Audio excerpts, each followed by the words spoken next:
रात का जंगल। रात का घना अंधेरा चारों ओर फैला हुआ था। एक पुराना जंगल था जिसके बारे में लोग तरह तरह की डरावनी कहानियां सुनाते थे। कहा जाता था कि इस जंगल में आत्माओं का वास है और जो भी रात में इस जंगल में जाता था वह कभी वापस नहीं आता। एक रात चार दोस्त रोहन, साक्षी, अमन और प्रिया जंगल की सैर पर निकल पड़े। वे सोचते थे कि ये सब कहानियां सिर्फ लोगों को डराने के लिए बनाई गई हैं। लेकिन जैसे जैसे वे जंगल के भीतर गहराई में जाते गए, वे महसूस करने लगे कि कुछ तो गलत है। जंगल की हवा में एक अजीब सा सन्नाटा था और बीच बीच में पत्तों की सरसराहट होती थी जो किसी के आने जाने का संकेत देती थी। अचानक रोहन की नज़र एक पुराने और टूटे हुए कुटिया पर पड़ी। दोस्तों ने सोचा कि शायद ये कोई वनवासी का घर होगा और वे उसमें झांकने के लिए बढ़ गए। जैसे ही वे कुटिया के अंदर दाखिल हुए, उन्होंने देखा कि अंदर कुछ पुरानी और जंग लगी वस्तुएं बिखरी पड़ी थीं। दीवारों पर अजीब अजीब निशान थे, जैसे किसी ने खून से कुछ लिखने की कोशिश की हो। तभी प्रिया की चीख ने सबका ध्यान खींचा। वे दौड़ते हुए उसके पास पहुंचे और देखा कि प्रिया ने एक पुरानी किताब उठाई थी जिस पर खून से कुछ लिखा हुआ था।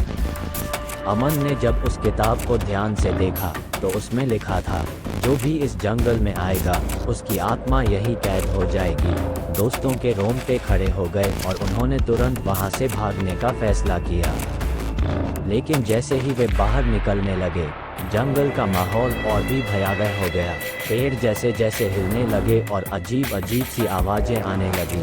उन्हें ऐसा लगने लगा कि कोई उनके पीछे पीछे आ रहा है। उन्होंने तेजी से भागना शुरू किया, लेकिन रास्ता जैसे गायब हो गया था। चारों दिशाओं में अंधेरा ही अंधेरा था। एक एक करके सभी दोस्त गायब होते चले गए और अंत में सिर्फ रोहन बचा। वह बुरी तरह से डर चुका था और उसे समझ नहीं आ रहा था कि क्या करे। अचानक उसके सामने एक आत्मा प्रकट हुई जिसने उससे कहा, तुमने इस जंगल की शांति को भंग किया है, अब तुम्हारी आत्मा यहीं रहेगी। रोहन चीखने लगा, लेकिन उसकी आवाज़ कोई नहीं सुन सकता था। अगले दिन जब लोग उस जंगल के पास से गुजरे तो उन्हें सिर्फ रोहन की चीखें सुनाई दी। कहते हैं, आज भी अगर आप उस जंगल में रात को जाएंगे तो उन चारों दोस्तों की आत्माएं वहां भटकती हुई मिलेंगी और उनकी चीखें आपको डराने के लिए काफ़ी होंगी। इसलिए कभी भी रात में जंगल में मत जाना, वरना कभी वापस नहीं आ पाएंगे। कहानी नंबर 2, भूतिया हाईवे।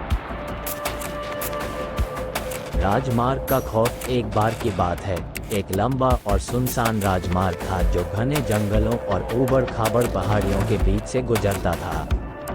लोग कहते थे कि उस राजमार्ग पर रात में यात्रा करना किसी भयानक सपने से कम नहीं है। कई अजीब और डरावनी घटनाओं के कारण इस राजमार्ग का नाम भूतिया राजमार्ग पड़ गया था।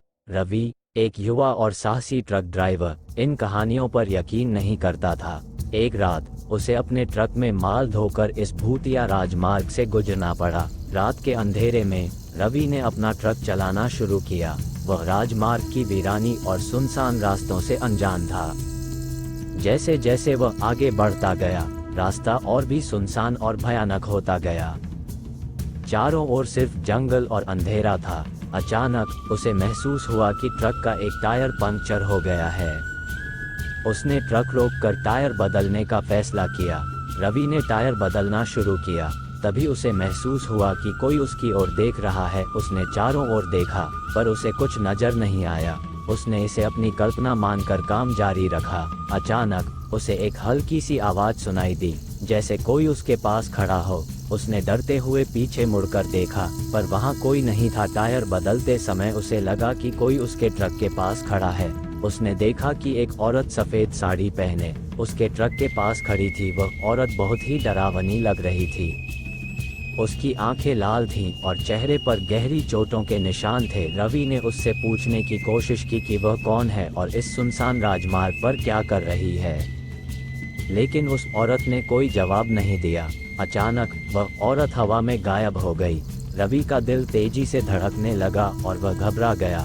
रवि ने जल्दी से टायर बदलने का काम पूरा किया और ट्रक में बैठकर तेजी से आगे बढ़ने लगा। वह जितनी तेजी से ट्रक चला सकता था उसने उतनी ही तेजी से चलाया, लेकिन उसके दिमाग में उस औरत की भयानक तस्वीरें घूम रही थी। कुछ किलोमीटर बाद उसने देखा कि सड़क के किनारे एक औरत खड़ी है और उसने उसे लिफ्ट देने का इशारा किया। वह औरत वही थी जिसे उसने कुछ देर पहले देखा था। रवि का दिल बैठ गया। वह समझ नहीं पा रहा था कि यह सब क्या हो रहा है। रवि ने गाड़ी नहीं रोकी और औरत को अनदेखा करके आगे बढ़ गया। जैसे जैसे वह आगे बढ़ता गया, उसे महसूस हुआ कि कोई उसके ट्रक में बैठा हुआ है। उसने शीशे में देखा तो पाया कि वही औरत पीछे की सीट पर बैठी है और उसे घूर रही है। उसके डर का कोई ठिकाना नहीं था। रवि ने हिम्मत करके उस औरत से पूछा, तुम कौन हो और मेरे ट्रक में क्या कर रही हो? उस औरत ने धीरे धीरे कहा, मैं एक आत्मा हूँ। इस राजमार्ग पर एक दुर्घटना में मेरी मौत हो गई थी। मेरी आत्मा यहाँ भटक रही है, न्याय की तलाश में। रवि ने डरते डरते पूछा, मैं तुम्हारी कैसे मदद कर सकता हूँ? औरत ने कहा, मेरे हत्यारों को सजा दिलवाओ। इतना कहकर वह औरत अचानक गायब हो गई। रवि का शरीर पसीने से तरबतर हो गया था। अगले दिन रवि ने पुलिस स्टेशन जाकर अपनी कहानी सुनाई। पुलिस ने मामले की जांच शुरू की और पाया कि वास्तव में कुछ साल पहले उसी राजमार्ग पर एक औरत की हत्या कर दी गई थी और उसके हत्यारे अभी भी पकड़े नहीं गए थे।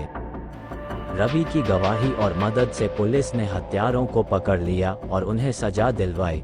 तब से उस राजमार्ग पर भूतिया घटनाएं बंद हो गईं। लोग कहते हैं कि उस औरत की आत्मा को अब शांति मिल गई है। रवि ने सीखा कि कुछ कहानियां सिर्फ कहानियां नहीं होती, बल्कि उनमें सच्चाई भी छिपी होती है। रवि कभी भी उस रात को नहीं भूला और हमेशा याद रखा कि किस तरह उसने एक भटकती आत्मा को न्याय दिलाया था।